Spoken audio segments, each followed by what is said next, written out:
Mr. President, High Commissioner, Excellencies, I thank the Human Rights Council for holding this urgent debate. 3 months ago, we observed the first International Day to Combat Islamophobia, where in our capacity as OIC Chair, we had the privilege to co-chair, along the UNSG and the UNPGA, the first ever session to mark the occasion at the UN General Assembly.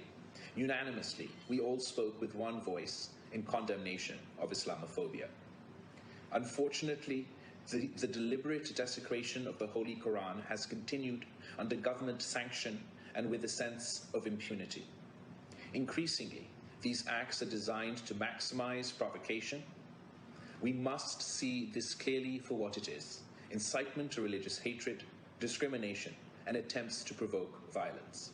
We must join hands in condemning it. We must isolate those who stoke hatred. Mr. President, the Holy Quran is a spiritual anchor for 2 billion Muslims. It is inseparable from their sense of identity and dignity. It is important to understand the deep hurt that a public and premeditated act of the Quran's desecration causes to Muslims. It is an attack on their faith. The call in the draft text before this Council for prevention and accountability is therefore reasonable and necessary. In making this call, I'm not losing sight of the fundamental right of free speech. Free speech is as indispensable as hate speech should be indefensible. Our vigor to protect free speech must not lose sight of the imperative to reject hate speech.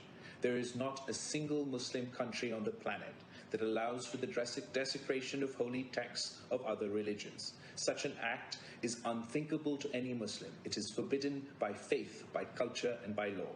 It is in the same spirit I resolutely stand alongside those who are calling for prevention, legal deterrence, and accountability of actions that constitute incitement to hostility against people of faith. Mr. President, let us unite against hatred, discrimination, intolerance, and forge pathways for mutual respect, understanding, and tolerance. Thank you.